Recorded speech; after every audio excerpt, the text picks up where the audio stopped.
Olá, sou Mônica Vicente. Seja bem-vindo, seja bem-vinda ao canal Mensagem Diária. Uma mensagem todo dia, diretamente para o seu coração.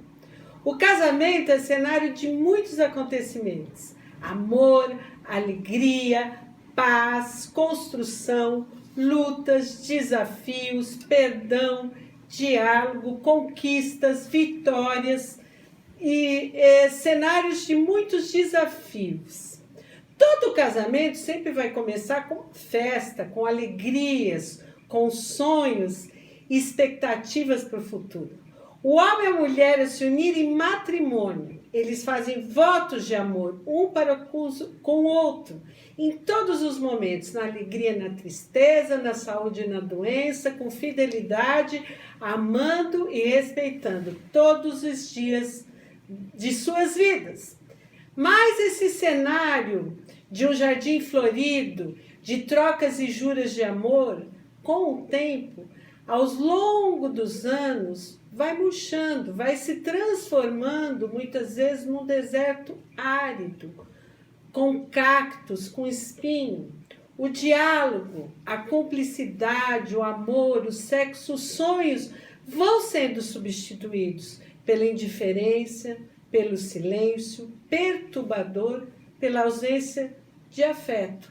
A alegria e o romantismo vão sendo sufocados por palavras ríspidas, infectadas de agressividade. A relação se torna tensa, mecânica. O cenário então se transforma agora num campo de guerra, onde são atiradas flechas de todos os lados. Flechas de acusação, de crítica, de desprezo, indiferença, de ira, de murmuração. Não há mais a preocupação de fazer o outro feliz, não há mais a preocupação de servir ao outro, não há mais a preocupação de ter carinho um pelo outro. Agora o que impera é o egoísmo, é o egocentrismo. E o que importa nesse cenário não é mais fazer o outro feliz, e sim ser feliz a qualquer custo. O que fazer nessas horas? Desistir do casamento? Acusar o outro pela sua infidelidade? Fazer o papel de vítima? Deixar a vida te levar ou se conformar? Não, a família é prioridade no plano de Deus.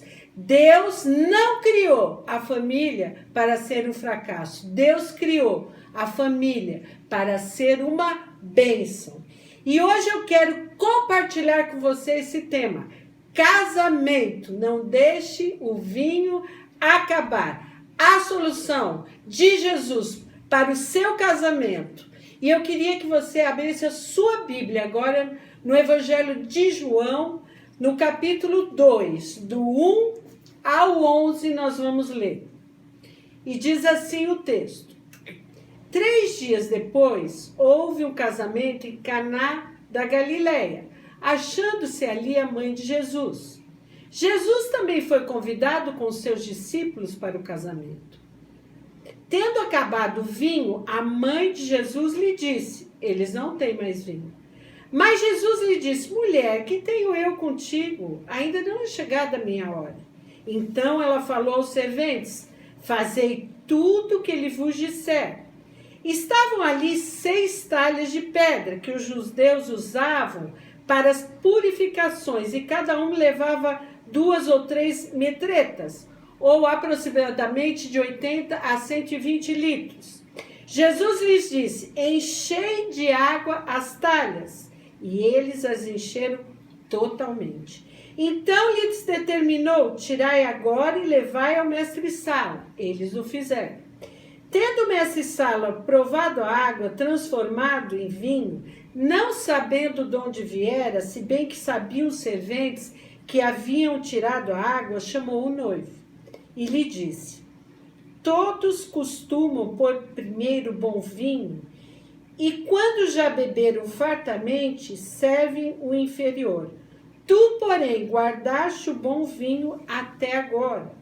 Com esse deu Jesus princípio aos seus sinais em Caná da Galileia, manifestou a sua glória e os seus discípulos creram nele. Então o texto diz, começando aqui, que no terceiro dia houve um casamento em Caná da Galileia. E a mãe de Jesus já estava ali. E Jesus e seus discípulos haviam sido convidados para esse casamento. Caná da Galileia ficava aproximadamente de 10 a 12 quilômetros de Nazaré. E o primeiro milagre que Jesus faz é no casamento. Justamente no casamento. Justamente no seio da família. Na coluna da sociedade que é a família. Na época de Jesus, os casamentos eram festas que duravam uma semana inteira. A festa era preparada para muitos convidados para celebrar a nova vida matrimonial dos noivos. Muitas vezes a cidade inteira era convidada e recusar um convite nessa cultura era considerado um insulto. Acabar o vinho, então, era mais embaraçoso ainda, porque representava uma afronta nas regras da hospitalidade. O vinho, na cultura judaica, representa a alegria. Dessa forma, acabando o vinho, acabaria a alegria. Então, educadamente, Maria diz a Jesus, no versículo 3, tendo acabado o vinho, a mãe de Jesus lhe disse, eles não têm mais vinho. Sem vinho, a festa não poderia continuar. Seria uma grande desonra para os convidados. Jesus provavelmente aqui chegou nos últimos dias da festa.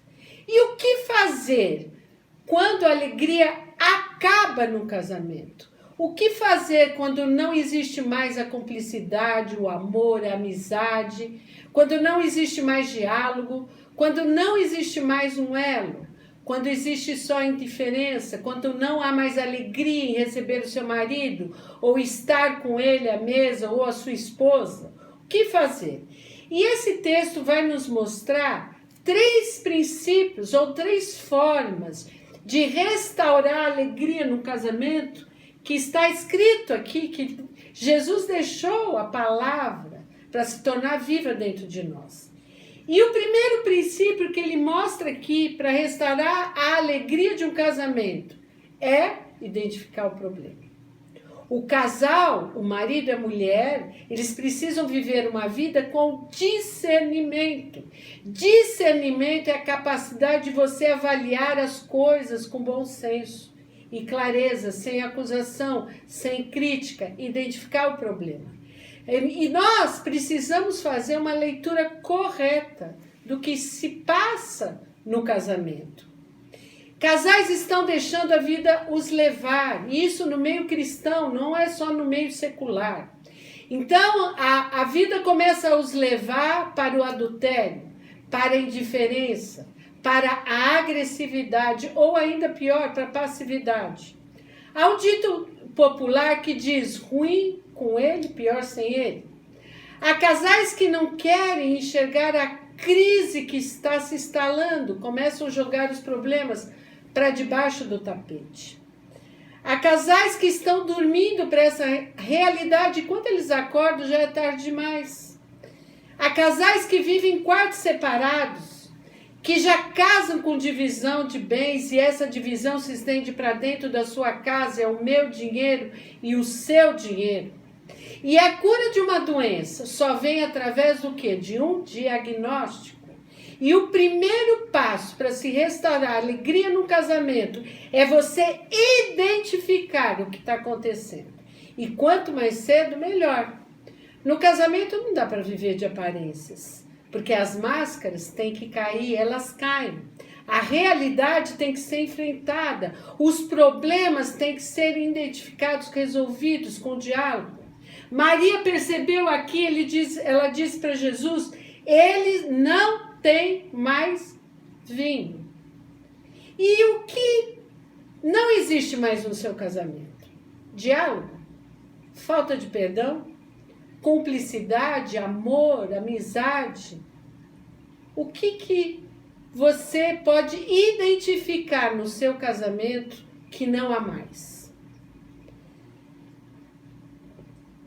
O segundo princípio para você restaurar a alegria no seu casamento é o quê? apresentar o seu problema para Jesus. Você já identificou qual é o problema no meu casamento. Agora eu preciso apresentar esse problema para Jesus. Maria, aqui antes de falar com qualquer pessoa, ela foi falar com Jesus. Versículo 3, eles não têm mais vinho. Então, antes de mais nada, antes de você sair falando com suas amigas, com seus amigos, antes de mais nada, você tem que entrar no seu quarto secreto e falar com Jesus. Senhor, eu não tenho mais alegria, eu não tenho mais amor, eu não tenho mais carinho. O meu casamento é um deserto árido.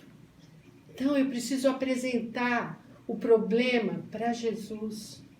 O Salmo 1, versículo 1 diz assim: como é feliz aquele que não segue o conselho dos ímpios, não imita a conduta dos pecadores e nem se assenta na roda dos zombadores, dos escarnecedores.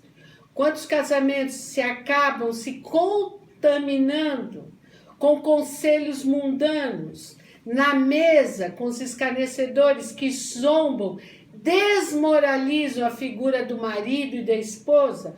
O mundo já vive essa realidade.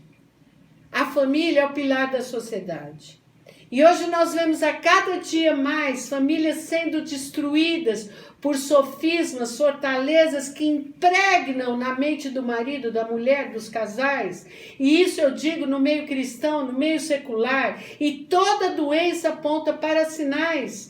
Você tem alguns sintomas que vão te levar para isso. E o casamento é igual. Então, alguns sinais aparecem ao longo dos anos. O silêncio, quando não há mais diálogo. Quando você já não conversa mais. Quando você impõe as diretrizes. Quando você não apresenta aquilo que você está sentindo dentro de você. Quando você não para ouvir o outro. Quando você se preocupa mais com as coisas do que com o outro. E aí começa a vir, nessa sequência, nessa cadeia, o desrespeito. Começa a vir palavras torpes, palavras agressivas, palavras secas. Aí pequenos motivos vão gerar grandes conflitos. Uma pasta de dente em cima da pia, uma toalha molhada em cima da cama ou um chinelo no meio do caminho e se explode uma bomba atômica dentro da sua casa. Os encontros sexuais começam a serem espaçados, começa a vir a indiferença. Os problemas da vida dois começam a virar públicos, porque eu começo a contar, as pessoas começam a contar para as outras. E o marido e a esposa começam a se escarnecer um do outro, zombar um ao outro, ridicularizar um ao outro, apontar publicamente a fraqueza de um e do outro. E a Bíblia diz que o amor cobre multidão de pecados. Outras pessoas começam a se tornar atraentes. Porque quando há esse caminho no casamento, o diabo astuto, ele sempre, eu falo que ele vai mandar uma loira para o marido e um moreno de olhos verdes para a esposa. Então as pessoas começam a ser atraentes. Começa a se instalar o adultério. Aonde primeiro? Na mente. Começa a se idealizar sonhos. E aí tudo no outro irrita. E se desfazem, começa a se desfazer todos os sonhos, todos os projetos, todos os ideais de uma família. A mesa se torna, nas refeições, um lugar de acusação, de crítica, de cobrança. E isso vai passando para os filhos que vão assistindo o cenário desse casamento. E vão crescendo dizendo, eu não quero casar. Eu não quero ser que nem a minha mãe ou que nem o meu pai. Eu não vou mais casar. E a família começa a então ser aniquilada por um comportamento, por falta de diagnóstico. Não há mais oração. Não há mais compromisso com a leitura da palavra. 1 Pedro 3,9 diz, não retribuam mal com mal, nem insulto com insulto. Pelo contrário, bendigam, pois para isso vocês foram chamados, para receberem bênçãos por herança. O casamento é uma bênção de Deus. Sua casa tem que ser um pedaço do céu. Em meio a uma crise, todos nós vamos passar por crises. Apresente seu problema para Jesus. E eu pergunto a você, mulher, a você, homem, vocês oram juntos? Não? Não oram juntos? Não têm o costume de orar juntos? Então esse é o primeiro ponto de identificação para o seu casamento. É o primeiro ponto que você tem que apresentar para Jesus. Vocês têm que orar juntos, todos os dias. Identificar o seu problema. Falta de oração, falta de diálogo, falta de perdão. Qual é o seu problema? Eu peguei algumas citações aqui de alguns pastores, de alguns teólogos.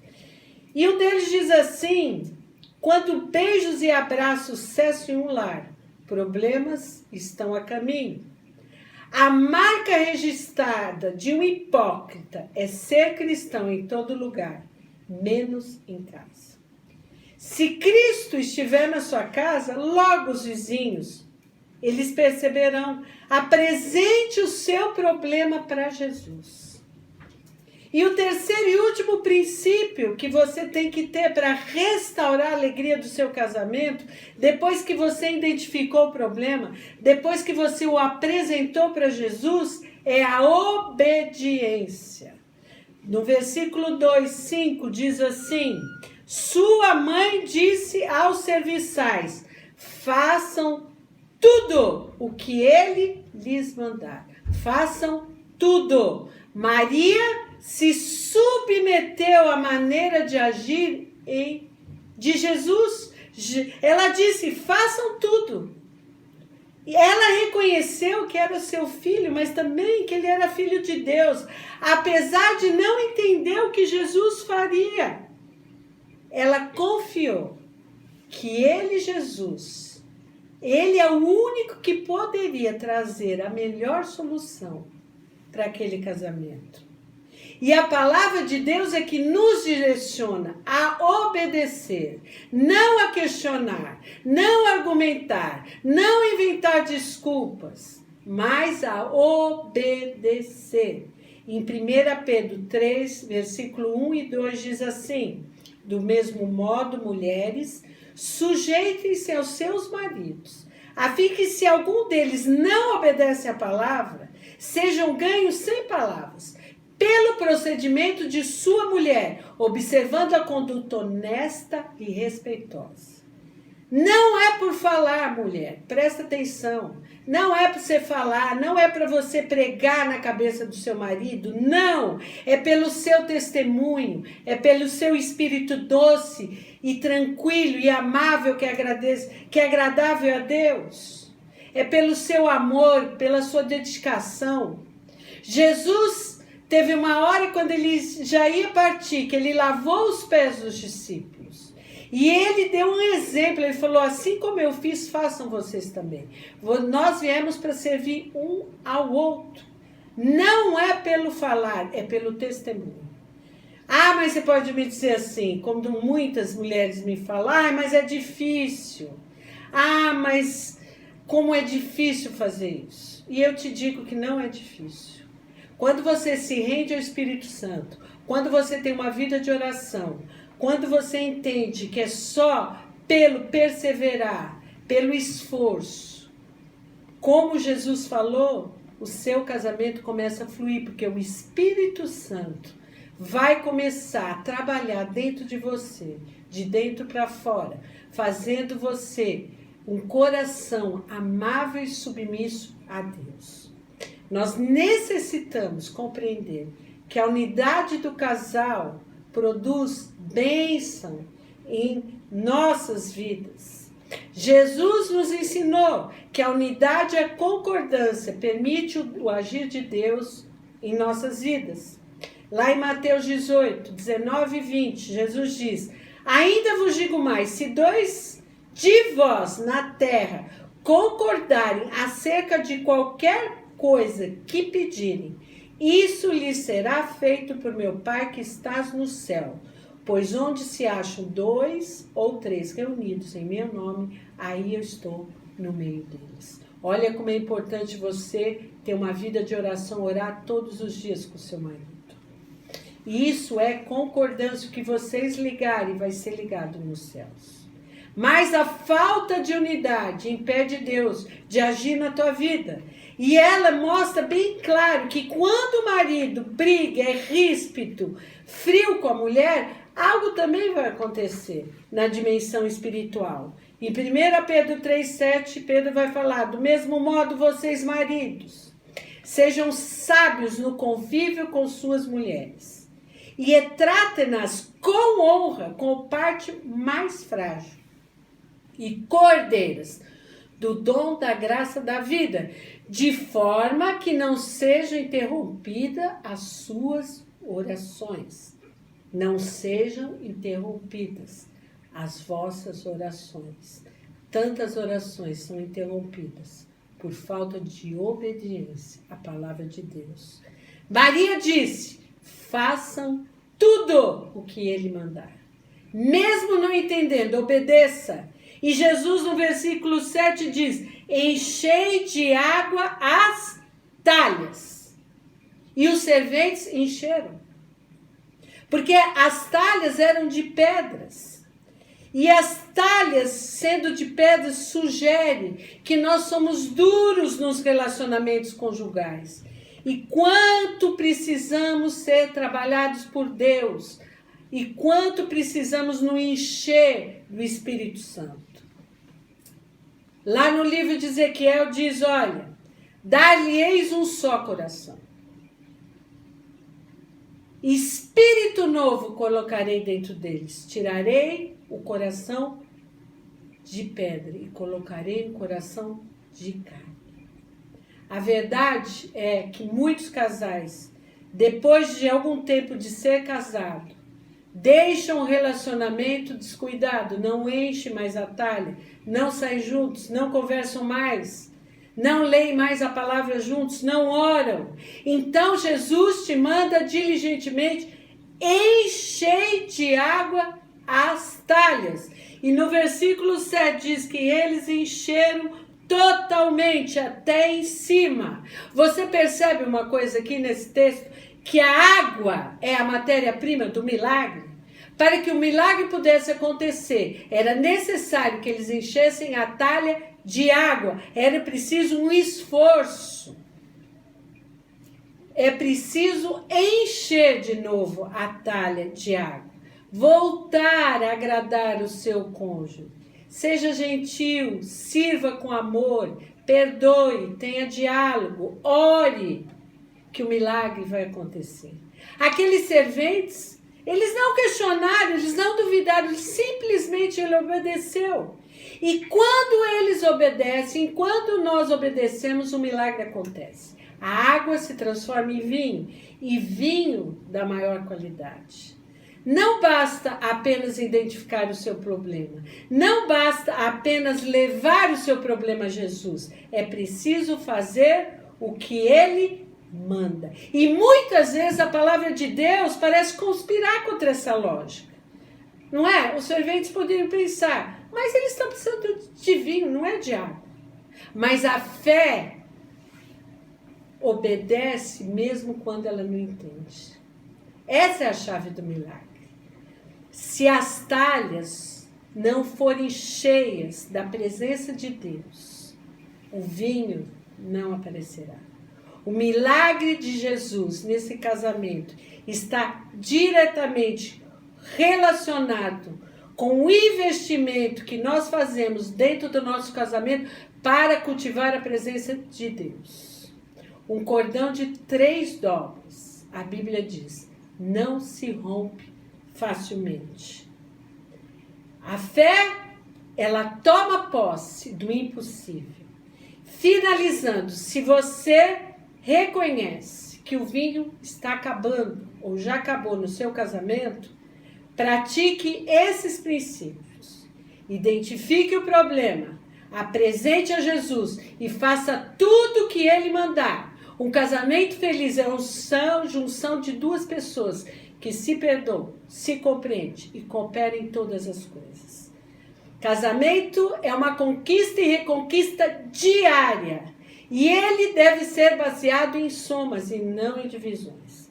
Renove o convite de Jesus para entrar no seu casamento. E eu queria fazer aqui com você uma apresentação lúdica para que você entenda o que é o casamento. Isso, para você fixar isso na sua memória. Quando o casamento está seco, árido, não há presença do Espírito Santo. E Jesus diz assim, enchei as talhas. E aqui eu represento o homem e a mulher, as talhas. Então, quando o homem começa a orar, quando a mulher começa a orar junto, começa a se encher de água as talhas. A presença do Espírito Santo começa a agir na sua vida e na vida do seu marido. E quando isso acontece, vocês se tornam uma só carne. Agora não mais um ou outro, agora são dois. E quando você se torna uma só carne, quando você enche as talhas, quando você obedece ao que Jesus falou, então ele entra no seu casamento e ele faz o milagre. E aquilo que Jesus uniu, o homem não separa. Não tem mais como separar a presença de Jesus nesse casamento.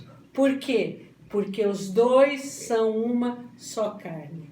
Então, meu irmão, minha irmã, você que está num relacionamento escasso, deserto, árido, aprenda isso. Aprenda a orar junto, aprenda a invocar a presença de Deus dentro da sua casa, aprenda a estar todos os dias com a sua família em volta da mesa, orando, agradecendo a Jesus pela presença dele no seu lar, na sua casa. Renove o convite para que Jesus possa entrar no seu casamento.